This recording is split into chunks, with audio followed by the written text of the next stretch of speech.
World war Z एक zombie movie है, एक वायरस जो कि पूरी ह्यूमन सिविलाइजेशन को ख़त्म कर सकता है। तो मूवी शुरू होती है और हम जेरी लैन और उसकी फैमिली को देख पाते हैं, जिसमें कि 4 लोग थे जो कि अपनी कार से कहीं जा रहे होते हैं, लेकिन शहर के ट्रैफिक में फंसे होते हैं। वहाँ का माहौल कुछ ठीक नहीं होता, शहर के माहौल तेजी से बिगड़ने लगता है और तभी अचानक एक ट्रक सभी गाड़ियों को कुचलते हुए वहाँ से गुजरता है। जेरी भी अपनी कार उसके पीछे लगा देता है ताकि वो उस ट्रैफिक से बाहर निकल सके, लेकिन उसकी किस्मत में कुछ और ही लिखा होता है और उसकी कार का एक्सीडेंट हो जाता है। अब वो सब अपनी कार से बाहर निकलते हैं, जहाँ जेरी नोटिस करता है कि कुछ लोग अजीब तरह से बर्ताव कर रहे हैं और लोग एक दूसरे पे हमला कर रहे हैं। चारों तरफ भगदड़ मच जाती है। अब वो सब वहाँ से एक गाड़ी चुरा कर निकलते हैं। शहर से बाहर निकलने के बाद वो रोड साइड में अपनी गाड़ी रोकते हैं क्योंकि उसकी डॉटर को सांस लेने में तकलीफ हो रही होती है। दरअसल उसको अस्थमा की बीमारी होती है। तभी जेरी के पास उसके दोस्त थेरी का कॉल आता है, जो कि UN डिप्टी सेक्रेटरी जनरल होता है, जिसके साथ पहले जेरी काम किया करता था। थेरी कहता है कि हमें तुम्हारी ज़रूरत है, तुम अपनी लोकेशन भेजो और मैं हेलीकॉप्टर का बंदोबस्त करता हूँ। थेरी को जेरी की क्या ज़रूरत होती है वो हमें मूवी में आगे पता लगेगा। अब जेरी और उसकी फैमिली एक टाउन में रुकते हैं, जहाँ वो एक स्टोर से उसकी डॉटर के लिए अस्थमा का इनहेलर लेते हैं और साथ ही में कुछ ज़रूरी सामान भी लेते हैं। लेकिन जब वो बाहर आकर देखता है तो उनकी चोरी की गाड़ी और कोई चुरा ले जाता है। अब वो सब भागकर एक बड़ी सी बिल्डिंग में जाते हैं। वहाँ जाने से पहले जेरी थेरी को अपनी लोकेशन बता देता है। थेरी उन्हें सुबह होने तक का इंतज़ार करने को कहता है। बिल्डिंग में उन्हें एक और फैमिली मिलती है। सुबह होने तक वो उन्हीं के साथ रुकते हैं। वहाँ जेरी रेडियो पर उस महामारी के बारे में सुनता है। दरअसल ये एक वायरस होता है जिसकी वजह से लोग ज़ॉम्बीज़ में बदल रहे होते हैं। जेरी उस फैमिली को बताता है कि मैं खतरनाक जगहों पर काम कर चुका हूँ, जहाँ पर जो चलते रहते हैं वो बच जाते हैं और जो नहीं चलते वो मर जाते हैं, क्योंकि चलते रहना ही ज़िंदगी है। आप हमारे साथ चलेंगे तो बच जाएंगे। लेकिन वो फैमिली उसके साथ जाने के लिए तैयार नहीं होती। सुबह होने पर जेरी और उसकी फैमिली बिल्डिंग के छत पर जाने लगते हैं क्योंकि उन्हें लेने एक हेलीकॉप्टर आने वाला था। लेकिन तभी ज़ॉम्बीज़ उनके पीछे लग जाते हैं। बड़ी मुश्किल से वो सब छत पर पहुंचते हैं। उनके साथ उस दूसरी फैमिली का बच्चा भी आ जाता है क्योंकि उसकी फैमिली भी इन्फेक्टेड हो गई थी, लेकिन वो किसी तरह बचकर भाग जाता है। छत पर पहुंचने पर जेरी बिल्डिंग के किनारे पर खड़ा हो जाता है और 12 तक गिनता है। उसे लग रहा था कि वो भी इन्फेक्टेड होने वाला है क्योंकि उसके मुंह में ज़ॉम्बीज़ का खून चला जाता है। सभी की किस्मत काफ़ी अच्छी होती है और सब बच जाते हैं। वहाँ से सीधा वो सब एक जहाज़ पर आते हैं जो कि यूनाइटेड नेशंस का कमांड शिप होता है। अब जेरी को एक टीम के साथ एक मिशन पे जाना होता है ताकि वो पता लगा सके कि इस वायरस की शुरुआत कहाँ से और कैसे हुई थी। जेरी जाने से साफ इनकार कर देता है, लेकिन कमांडर कहता है कि अपनी चारों तरफ नजर घुमा कर देखो मिस्टर लेन, यहाँ सब किसी न किसी मकसद से। जेरी को मजबूरन मिशन के लिए जाना पड़ता है। अब वो प्लेन से अपने मिशन के लिए निकल लेते हैं। उस टीम में एक डॉक्टर भी होता है जिसकी उम्र मात्र 23 साल होती है। प्लेन लैंड होने पर जब वो प्लेन से उतरते हैं तो उन पर ज़ॉम्बीज़ का हमला शुरू हो जाता है, जिससे कि वो डॉक्टर घबरा जाता है, जिससे कि डॉक्टर गलती से गिर जाता है, जिसकी वजह से उसकी गन से गलती से उसी पर शूट हो जाता है और वो ऑन द स्पॉट मर जाता है।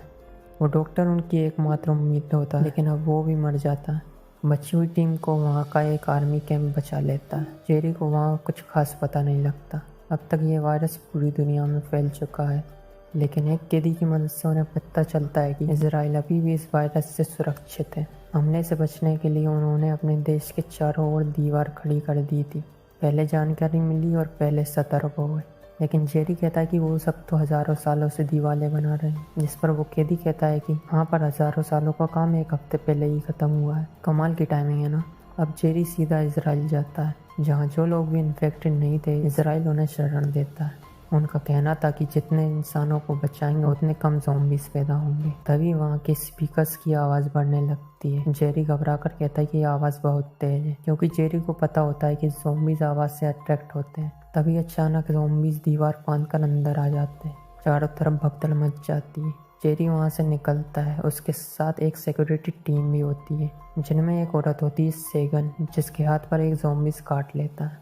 जेरी तुरंत चाकू से उसका हाथ काट देता है और पेन से बचने के लिए पेन किलर इंजेक्शन भी देता है। जेरी उसे लेकर एयरपोर्ट की ओर बढ़ता है जहां उन्हें एक प्लेन मिल जाता है जो कि टेक ऑफ करने ही वाला था। प्लेन में जेरी के उस डॉक्टर की कई बातें याद आने लगती है। कभी कभी वायरस का सबसे खतरनाक पहलू जो होता है वही उसके सबसे कमज़ोर कड़ी होती है। जिसके बाद जेरी थेरी को फ़ोन कॉल करता है और सबसे नज़दीकी मेडिकल रिसर्च फैसिलिटी या WHO की लोकेशन मांगता है जो कि एयरपोर्ट के नज़दीक हो।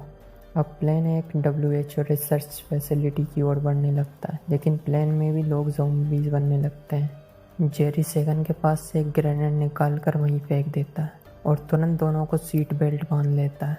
प्लेन के सभी लोग प्लेन के बाहर निकल जाते हैं और साथ ही प्लेन भी क्रैश हो जाता है, लेकिन वो दोनों ही अपनी मंजिल तक पहुंच चुके थे। जेरी काफ़ी घायल हो चुका होता है। इसके बाद हम देखते हैं कि जेरी 3 दिन बाद होश में आता है। इसी बीच जेरी की फैमिली को एक सुरक्षित जगह पर भेज दिया जाता है। WHO का इंचार्ज जेरी से पूछता है कि तुम यहाँ क्यों आए हो और तुम्हें क्या चाहिए। जेरी कहता है कि मुझे एक जानलेवा बैक्टीरिया चाहिए जो कि काफ़ी घातक और इलाजदायक भी हो, ताकि वो इसे उन ज़ॉम्बीज़ के खिलाफ यूज़ कर सके। जेरी का मानना था कि अगर कोई किसी बैक्टीरियल बीमारी से एक बार भी इन्फेक्टेड हो तो वो ज़ॉम्बीज़ उसे भांप लेते हैं और बिना कुछ किए उसके पास से गुजर जाते हैं। ऐसा जेरी ने खुद ने भी नोटिस किया था। अगर हम खुद को किसी बैक्टीरिया से इन्फेक्ट कर लें तो वो ज़ॉम्बीज़ हमें कुछ नहीं करेंगे। ये कोई इलाज नहीं है, ये एक तरह का छलावा है। यही एक रास्ता बचा है जिससे कि हम उन ज़ॉम्बीज़ से बच सकते हैं।